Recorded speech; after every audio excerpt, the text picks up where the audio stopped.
గ్రామీణ నియోజకవర్గపు ముద్దుబిడ్డ మొదటిగా, అలాగే ఎంపీపీ శ్రీమతి సారిక హనుమంత్ రెడ్డి గారిని జడ్పీటీసీసీ దారి ఇవ్వవలసిందిగా నాయకులందరికీ విజ్ఞప్తి. మన గ్రామ స్పెషల్ ఆఫీసర్, మండల పరిషత్ డెవలప్మెంట్ ఆఫీసర్ శ్రీ బాలకృష్ణ గారిని కూడా ఎంపీడీఓ బాలకృష్ణ గారిని వేదిక అలంకరించాలని కోరుతున్నాం. ఎంఆర్ఓ మాలతి గారు, అలాగే మండల విద్యాశాఖ అధికారి శ్రీ పొద్దుటూరి శ్రీనివాసరెడ్డి గారిని వేదికలు అలంకరించవలసిందిగా గారు, అలాగే సర్కిల్ ఇన్స్పెక్టర్ భిక్షపతి గారు, మా ఎంపీఓ శ్రీ రాజేష్ గారిని కూడా వేదిక, శ్రీధర్ రెడ్డి గారు, అలాగే కోఆప్షన్ మెంబర్ మాజిర్ గారు, డిఆర్డిఏ పీడి రవీందర్ గారిని, అలాగే మా పాఠశాల పూర్వ విద్యార్థి శ్రీ ఆర్మూర్ చిన్న బాలరాజు గారిని కూడా, ఉనాజ్పేట్ సొసైటీ చైర్మన్ జనార్దన్ రెడ్డి గారిని, village committee chairman Arugula Rajeshwara Reddy, Muppa Gangareddy జిల్లా కిసాన్ కేఫ్ అధ్యక్షులు, మండల్ యూత్ ప్రెసిడెంట్ మధు వేదిక మీదకి రావాల్సింది కోరుతున్నాం. అలాగే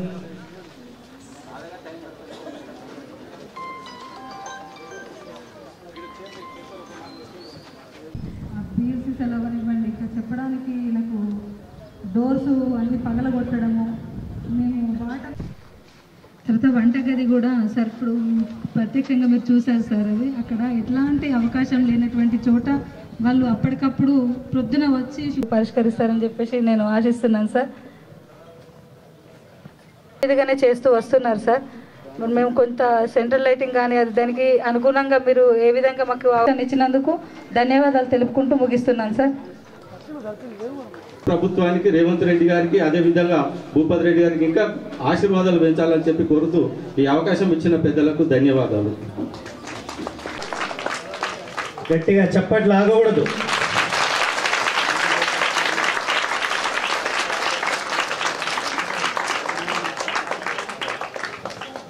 పోతే చేసే విధానం లోపల రేవంత్ రెడ్డి ముఖ్యమంత్రి గారు ప్రథమంగా ఈ విద్యకి గౌరవనీయులు డాక్టర్ భూపతి రెడ్డి గారికి స్వాగతం తెలియజేస్తూ, అలాగే సభాధ్యక్షురాలు మన హై స్కూల్ హెడ్ మాస్టర్ గారు, అలాగే వేదికను అలంకరించిన ఇతర ప్రభుత్వాధికారులు, పార్టీ నాయకులు అందరికీ పేరు పేరున నమస్కారాలు తెలియజేస్తూ, ఈరోజు ముఖ్యంగా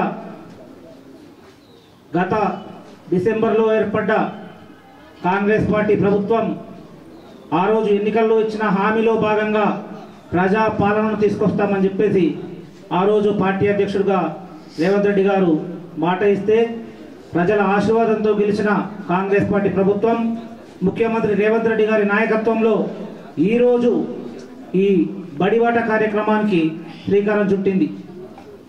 బడిబాట కార్యక్రమం అనేది ఈరోజే మొదలైంది కాదు, ఇప్పుడు నడుస్తున్నదే. కానీ మార్పు చూపిస్తామన్న ముఖ్యమంత్రి గారి మార్పు ఈరోజు మొదలైంది. స్కూలు మొదలైన తర్వాత నెల రోజులైన పాఠ్య పుస్తకాలు, దుస్తులు అందించని దుస్థితి ఇంతకుముందు ఉండే. కానీ ఈరోజు పాఠశాల మొదలైన మొట్టమొదటి రోజునే విద్యార్థులకు దుస్తులు, పాఠ్య పుస్తకాలని పంపిణీ మొదలుపెట్టి బడిబాట పేరుతోని ప్రజల వద్దకే పాలన అనే మాటకు శ్రీకారం చుడుతూ ముఖ్యమంత్రి స్వయంగా ఒక స్కూల్లో సభకు హాజరై, అలాగే స్థానిక రాష్ట్ర మంత్రుల్ని, స్థానిక శాసనసభ్యుల్ని ఎక్కడికక్కడ బడిబాట కార్యక్రమంలో పాల్గొని గవర్నమెంట్ స్కూళ్లను ప్రోత్సహించాలి, గవర్నమెంట్ స్కూళ్లను డెవలప్ చేయాలనే ఉద్దేశంతో మాత్రమే ఈ ప్రోగ్రాన్ని తీసుకున్నారు. ఖచ్చితంగా ఈరోజు ప్రైవేట్ స్కూళ్ళలో విద్య భారమవుతున్నది, అది మనందరికీ తెలుసు.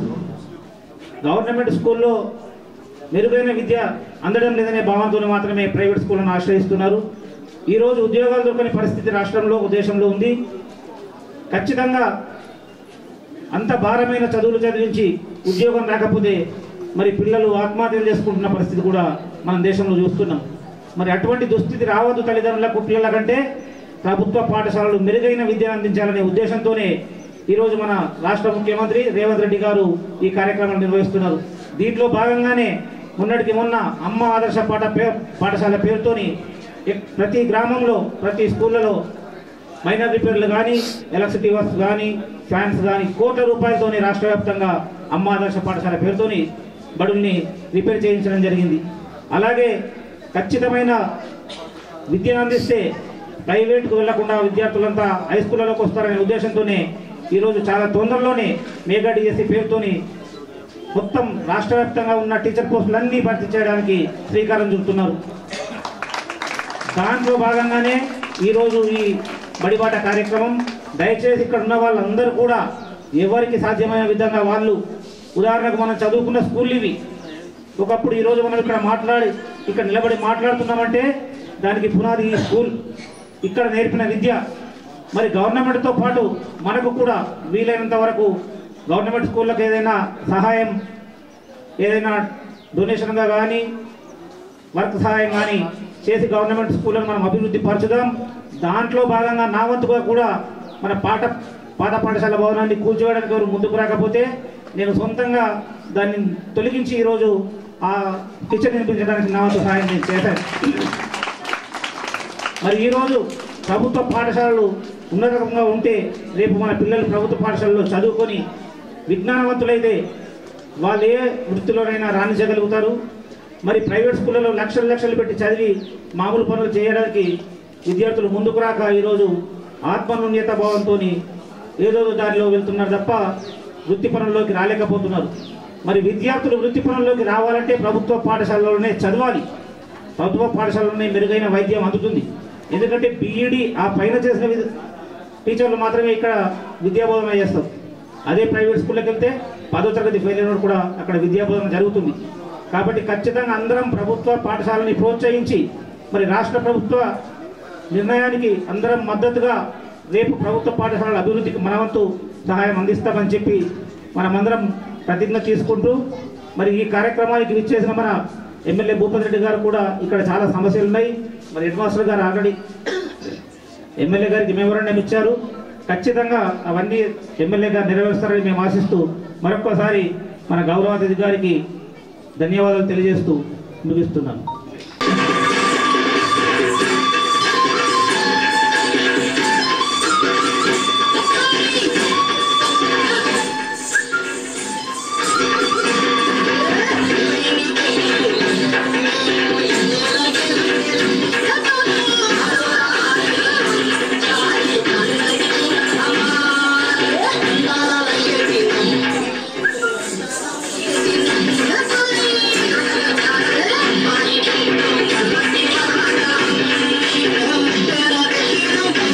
మాతకు పూజలు చేసుకొని మరి స్వామి వివేకానందకి పూలమాల వేసుకొని ఇక్కడ ఈ కార్యక్రమం జరుపుకుంటా ఉన్నాం. ఈ కార్యక్రమానికి మరి ప్రిసైడింగ్ ఆఫీసర్గా ఉన్నటువంటి మన పాఠశాల ప్రధానోపాధ్యాయురాలు ఎంపీడీఓ బాలకృష్ణ గారికి, ఎంఆర్ఓ మాలతి గారికి, ఎంపీఓ రాజేష్ గారికి, సిఎంఓ శ్రీనివాస్ గారికి, ప్లానింగ్ కోఆర్డినేటర్ శ్రీధర్ రెడ్డి గారికి, మరి ఏపీడీ రవీందర్ గారికి, ఆప్ కమిటీ చైర్మన్ రాధా గారికి, మరి నాతో పాటు వచ్చినటువంటి బాలరాజు గారికి, సుభాష్ గారికి, మిట్టపల్లి గంగారెడ్డి గారికి, మరి బాల నరసయ్య గారికి, అదేవిధంగా వివిధ మండలాల నుండి వచ్చినటువంటి కాంగ్రెస్ శ్రేణులకు, అదేవిధంగా పిల్లలు ఇక్కడ బాగా చదువుకుంటారు, వాళ్ళను ప్రభుత్వ స్కూల్లో చదివించాలని చెప్పి వాళ్ళ పిల్లల భవిష్యత్తు కొరకు వాళ్ళతో కలిసి వచ్చినటువంటి పిల్లల యొక్క తల్లిదండ్రులకు, మరి ఇక్కడ భావి భారత పౌరులు మన ముందు కూర్చున్నటువంటి చిన్నారులకు అందరు కూడా పేరు పేరున నమస్కారాలు.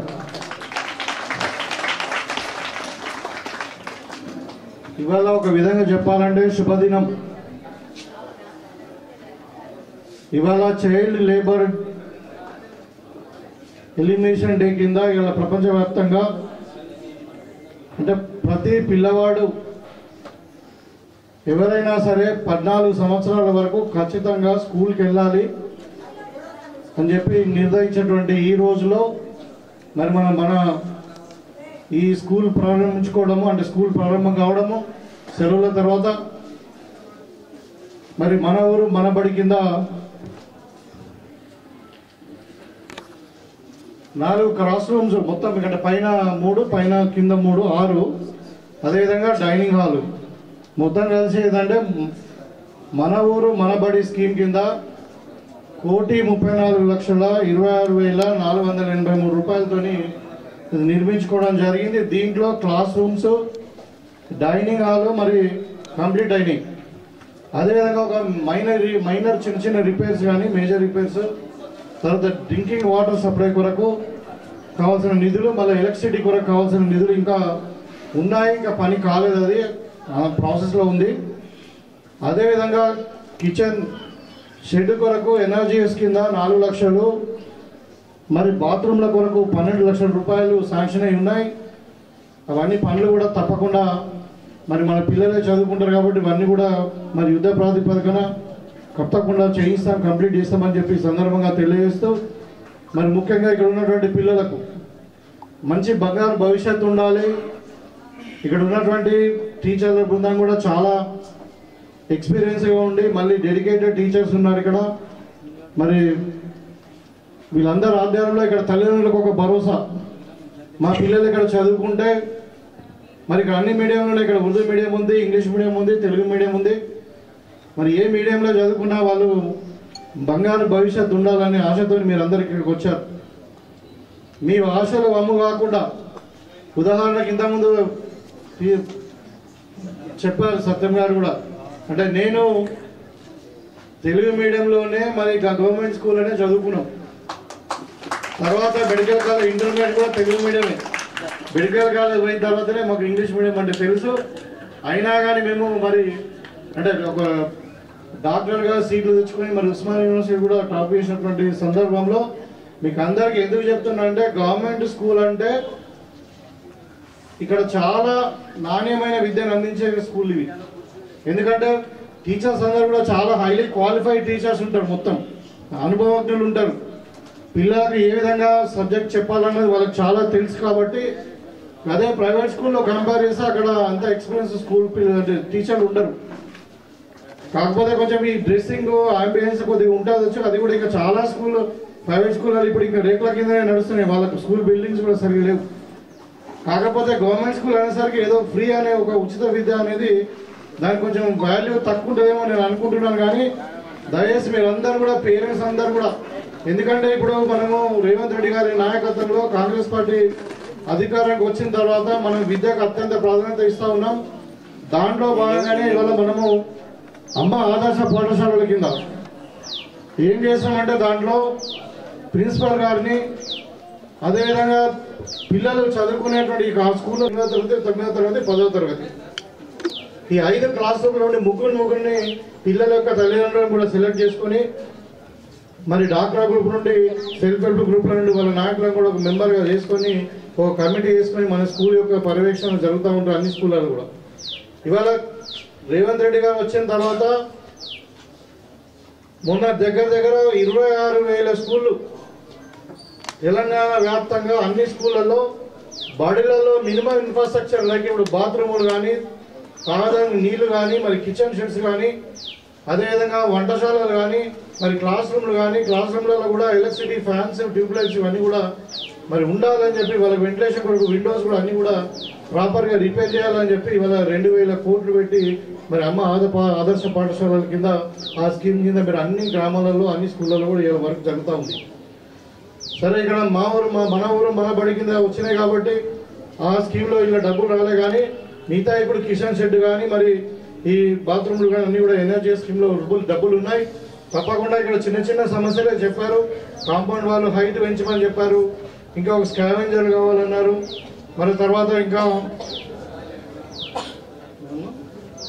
ఇప్పుడు మనకు డిఎస్సి కూడా మెగా డిఎస్సి రాబోతా ఉన్నది 13,000 మందితోని. సో తప్పకుండా టీచర్లను కూడా అపాయింట్మెంట్ కాగానే ఇక్కడ ఎక్కడైతే మనకు వేకెన్సీస్ ఉన్నాయో 15 days లోపల విత్ ప్రమోషన్స్ అన్ని కూడా ఫిల్అప్ అవుతాయని చెప్తా ఉన్నారు ఎంఈఓ గారు. సో ఏది ఏమైనా మీకు చెప్పదలుచుకునే ఏంటంటే, ప్రభుత్వ పాఠశాలలలోనే మంచి ఉపాధ్యాయులు ఉంటారు, మంచి ఇన్ఫ్రాస్ట్రక్చర్ ఉంది. మన పిల్లలు తప్పకుండా ప్రైవేట్ స్కూళ్ళ కంటే మన గవర్నమెంట్ స్కూళ్ళలోనే బాగా చదువు చెప్పి బాగా చదువుకొని ఉన్నత స్థాయిలో ఎదుగుతారు. మీరు ఎవరైనా తీసుకోండి, ఇప్పుడు ఇంతకుముందు చెప్పారు మన ముఖ్యమంత్రి గారు రేవంత్ రెడ్డి గారు కానీ, మరి ఇంతకుముందు ఉన్న ముఖ్యమంత్రి కేసీఆర్ కానీ, చంద్రబాబు నాయుడు గారు కానీ, వీళ్ళంతా అంటే చాలా మంది కూడా ప్రభుత్వ స్కూళ్ళలో చదువుకున్న వాళ్ళే. సో కాబట్టి ప్రభుత్వ స్కూల్లో మన పిల్లలను చేర్పిస్తేనే మనకు ఉన్నతమైన మంచి అంటే క్వాలిటీ ఎడ్యుకేషన్ అనేది దొరుకుతుంది.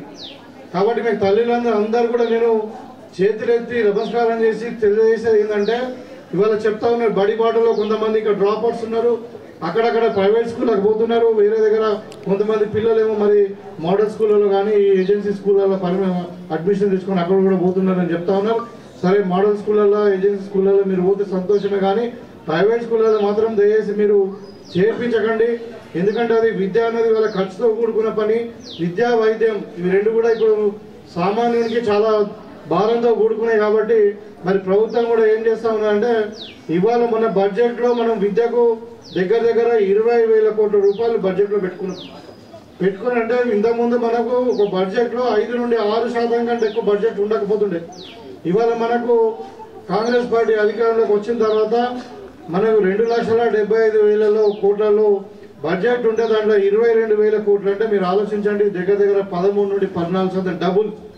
అంటే అంతకుముందు ప్రభుత్వం విద్య మీద వెచ్చించినటువంటి ఖర్చు కంటే ఇవాళ కాంగ్రెస్ ప్రభుత్వం వచ్చిన తర్వాత పిల్లల మీద విద్యకు పెట్టే ఖర్చు 2 అంతలు అయింది. ఎందుకంటే విద్యకు పెట్టే ఖర్చు అది ఖర్చు కాదు, అదొక ఇన్వెస్ట్మెంట్ లాగా. ఈ పిల్లలు చదువుకుంటే మరి దేశానికి సంపద, కాబట్టి వాళ్ళ కుటుంబానికి సంపద. తెల్లారి వాళ్ళందరూ కూడా డాక్టర్లు, ఇంజనీర్లు, మరి సైంటిస్టు, మరి అన్ని రకాల ఉన్నత స్థాయిలో ఎదిగి ఈ దేశానికి ఈ సమాజానికి సేవ చేస్తారు కదా. ప్రభుత్వం కూడా ఇంకా ఇప్పుడు ఇంతకుముందు చెప్పారు, ఈ కులాల వారిగా రెసిడెన్షియల్ స్కూల్స్ కాకుండా అన్నిటి కూడా ఒకటే వేదిక మీద తీసుకురావాలని చెప్పి మరి ఇప్పుడు తెలంగాణ మోడల్ స్కూల్ పేరు మీద, ఇంటర్నేషనల్ మోడల్ స్కూల్ పేరు మీద ప్రతి మండలంలో మన కొత్తగా బిల్డింగ్ కూడా రాబోతా ఉన్నాయి. దానికి కూడా ఈ బడ్జెట్లోనే మనం దగ్గర 1,000 కోట్లు ప్రభుత్వం పెట్టుకుంటున్నారు. కాబట్టి ఎడ్యుకేషన్ అన్నది ఈ ప్రభుత్వానికి టాప్ ప్రయారిటీ. నేను కూడా ఒక ఇంటలెక్చువల్గా, ఒక డాక్టర్గా, బాగా చదువుకునే వ్యక్తిగా మీ అందరు కూడా తల్లిదండ్రులు కూడా నేను కోరుకునేది ఒకటి ఏంటంటే, పిల్లలను బాగా చదివించండి. అది కూడా తప్పకుండా మన నియోజకవర్గంలో అన్ని స్కూళ్లను తప్పకుండా అభివృద్ధి చేస్తాం. అన్ని విధాలుగా మన పిల్లలకు మంచి నాణ్యమైన విద్యను అందిస్తామని చెప్పి ఈ సందర్భంగా తెలియజేస్తా ఉన్నాం. అదేవిధంగా ఇక్కడ చెప్పినవన్నీ కూడా చిన్న అన్ని కూడా అవి కూడా కంప్లీట్గా చేస్తాం. వాటర్ ప్రాబ్లం కూడా చెప్పారు. యాక్చువల్గా నేను ఎమ్మెల్సీగా ఉన్నప్పుడు ఇక్కడ ఒక RO ప్లాంట్ ఇచ్చాం 3 లక్షల రూపాయలు పెట్టి. తర్వాత నా టర్మ్ అయిపోయిన తర్వాత దాన్ని మరి ఏదో వాడకంలో ఏదో మొత్తం మీద అయింది. కానీ మరి తప్పకుండా ఇక్కడ వాటర్ ప్రాబ్లం మనకు సపరేట్గా అవసరం ఉంటే ఒక బోరు వేయించి ఈ వాటర్ ప్రాబ్లము లేకుండా సాల్వ్ చేస్తూ మళ్ళీ మీకు ఇంకొక ఫ్రెష్ RO ప్లాంట్ కూడా మీ స్కూల్కు నేను శాంక్షన్ చేస్తూ ఉన్నాను. ఎందుకంటే పిల్లలందరూ కూడా మరి మంచి శుద్ధి అయినటువంటి అంటే క్లీన్ సేఫ్ వాటర్ వాళ్ళు తాగాలి. కాబట్టి దాంట్లో మనకు వాటర్ అనేది కంపల్సరీ. సో అన్నం వేడిగా ఉంటుంది ఎట్లాగో. మరి ఇవన్నీ కూడా ఇంకా ఇప్పుడు ఈ పాఠశాలల కారికులం కూడా ఇంతకుముందు ఏంటంటే ఓన్లీ పుస్తకాలు చదవడమే కాకుండా ఇవాళ కొత్తగా ఇప్పుడు తెలంగాణలో సిలబస్లో కూడా వాళ్ళకు 1 గంటనో 2 గంటలు ఖచ్చితంగా వ్యాయామం అంటే ఎక్సర్సైజ్, అదేవిధంగా మరి మెడిటేషన్ కానీ మరి ఈ ఏమంటారు యోగా ఖచ్చితంగా రోజు 5 నుండి 10 నిమిషాలు అందరి పిల్లలకు నేర్పించాలని చెప్పి కూడా ప్రభుత్వం ఆలోచిస్తుంది. దాంతోపాటు పొద్దున ఉదయం బ్రేక్ఫాస్ట్, మళ్ళీ సాయంత్రం అవసరం అంటే ఇంకా స్నాక్స్ కూడా ఇంటికి పోయేటప్పుడు ఇవ్వడానికి ప్రణాళికలు జరుగుతూ ఉన్నాయి. కాబట్టి ఎందుకంటే మన పిల్లలు మన పిల్లలు కాబట్టి వాళ్ళందరూ కూడా మరి నాణ్యమైన విద్యతో పాటు మంచి ఆహారం కూడా వాళ్ళకి ఇస్తే మరి శారీరక పరిపుష్టి ఉంటుంది, తర్వాత మానసిక పరిపుష్టి కూడా వస్తుందని చెప్పి మరి ఆ పిల్లలందరినీ కూడా జాగ్రత్తగా మనం వాళ్ళ ఆరోగ్యాన్ని కాపాడుకోవాల్సిన అవసరము ఈ ప్రభుత్వం మీద ఉంది, మనందరి మీద ఉంది. కాబట్టి మరి ప్రభుత్వం సీరియస్గా ఇవాళ విద్య పట్ల శ్రద్ధ చూపిస్తూ ఉంది, వైద్యం పట్ల శ్రద్ధ చూపిస్తూ ఉంది. మీరు తప్పకుండా తల్లిదండ్రులారా ఇంకా మీ బంధువులు కానీ మీ చుట్టాలు కానీ ఎవరైనా కానీ మరి ఎక్కడైనా ప్రైవేట్ స్కూళ్ళలో మీ పిల్లలను చదివిస్తే వాళ్ళని తీసుకొచ్చి గవర్నమెంట్ స్కూళ్ళలో జాయిన్ చేయండి. ఇప్పుడు 19th వరకు ఇంకా బడిబాట కార్యక్రమం నడుస్తూ ఉంది. మరి ఇవాళ మనం ఈ అవకాశాన్ని మనం అందరం వాడుకొని ఫ్రీగా ఎడ్యుకేషన్ తీసుకుంటే మీకు అందరు కూడా ఆర్థికంగా లాభం అవుతుంది. మన పిల్లలు కూడా చాలా బాగా ప్రైవేట్ స్కూళ్ళ కంటే బాగా మంచి టీచర్లు ఉన్నారు కాబట్టి బాగా చదువుకునే అవకాశం ఉంటుందని చెప్పి ఈ సందర్భంగా కోరుకుంటూ మరి ఇలా ఫస్ట్ డేనే మనం ఇక్కడ బుక్స్ డిస్ట్రిబ్యూషన్ మరి డ్రెస్సెస్ డిస్ట్రిబ్యూషన్ కూడా చేసుకుంటా ఉన్నాం. ఇది చాలా సంతోషకరం. మీకు తెలిసి ఇంతకుముందు గత ప్రభుత్వంలో ఏం జరిగిందని దీనికి అంటే ఇదే నిదర్శనం ప్రభుత్వం ఎంత చిత్తశుద్ధితో మరి పిల్లల యొక్క చదువుకు ఇంట్రెస్ట్ చూపిస్తూ ఉన్నా అన్నది మీకు అందరు కూడా అర్థమై ఉంటుంది. కాబట్టి ఇప్పుడు ఇలా అన్ని పాఠశాలల్లో అన్ని ఇన్ఫ్రాస్ట్రక్చరు, తర్వాత స్టాఫ్, తర్వాత పిల్లలకు కావాల్సిన బుక్స్ కానీ డ్రెస్సులు కానీ అన్నీ కూడా తప్పకుండా ప్రభుత్వం ప్రొవైడ్ చేస్తుంది. మరి మీరందరూ కూడా పిల్లలందరూ కూడా శుభాకాంక్షలు తెలియజేస్తూ ఇవాళ బడి ఓపెన్ అయింది. మరి మీరు బాగా చదువుకొని మరి మంచి పేరు తెచ్చి ఈ దేశానికి సమాజానికి మీరు ఉన్నత స్థాయిలో ఎదిగి సేవ చేయాలని చెప్పి కోరుకుంటూ మీకు అందరు కూడా మంచి భవిష్యత్తు ఉండాలని ఆ సరస్వతి మాతను కోరుకుంటూ సెలవు తీసుకుంటా ఉన్నాం. తర్వాత టెక్స్ట్ బుక్స్, తర్వాత యూనిఫామ్స్ ఇవన్నీ కూడా ఇస్తూ ఉన్నాం. దయచేసి ఈ సౌకర్యాలని మరి ప్రజలందరూ కూడా మరి ముఖ్యంగా తల్లిదండ్రులు కోరుతా ఉన్నాం. మీరు గమనించి మన పిల్లలందరూ కూడా మరి గవర్నమెంట్ స్కూల్లో జాయిన్ చేయాల్సిందిగా కోరుతా ఉన్నాం.